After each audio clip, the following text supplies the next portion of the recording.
guys, welcome back to the channel. I'm your host Sam and you're watching Sam Studios. So yeah, in this tutorial I'm gonna be showing you how you can create your own 3D depth in After Effects using the element 3D. So basically, let me show you how this works. Well, this is my scene over here, which is looking really nice. What I've done here is created a layer and added the effect element 3D, then where the scene setup.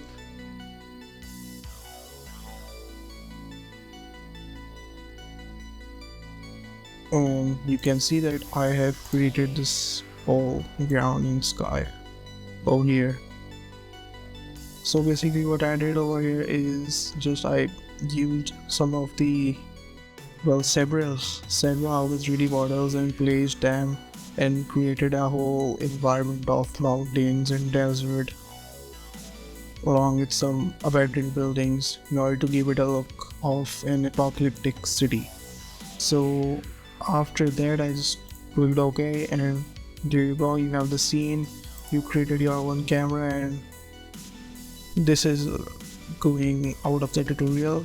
So let's come back to the tutorial that I will make right now. So what I will just do over here, in order to create the 3D depth, I have to use red and blues and displace them according to the Z depth of the scene. Well, you see there are three axes: the x-axis, y-axis and the z-axis.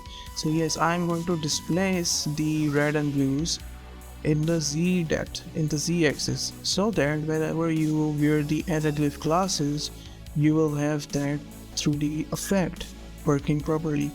So before I start doing this, I should warn you that you should use color correction or color grading, anything that you have to use before applying this effect.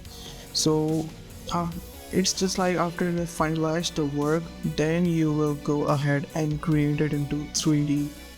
So I have already rendered out this scene, which is named as scene 1. So I'm just okay, so I can see I imported the scene 1 over here. So what I will just do is apply the effect set channels and just turn on the green to off and then to off.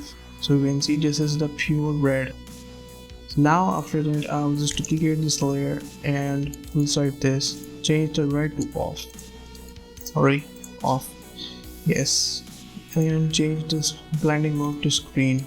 Now you can see this is looking really nice and perfectly accurate colors.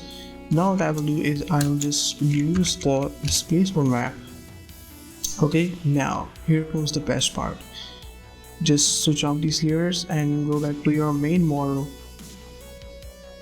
Into the output section, just select show Z depth and check that Z depth start should be from 0 and Z depth and depends on the project or the size of the whole view and environment you are using.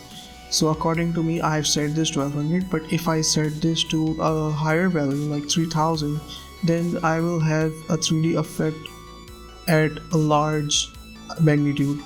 Well, what I mean to say is I will feel like it is a really vast place. So for me right now 1200 was working perfectly fine. So I'll just set it to 100. Now if I just go to scene 1 and select the model displacement layer and make sure to use effects and masks. So there you go, you already have a really nice looking red and blue separation, but we just tweak some settings over here. Well, there is a reason behind putting a negative value. Well, actually the scene 1, the above layer, is I have set the channels to cyan, pure cyan color. If I chose this layer and turn it to cyan, then I would have used positive 20. What I mean to say is it depends on which layer you are putting upwards or downwards. So in my case it's almost 30, and there you go, you already have perfectly 3D displaced anaglyph video. So just go ahead and render it out. And yes, that was it. That's it guys, that's it for the tutorial, so just go ahead and enjoy.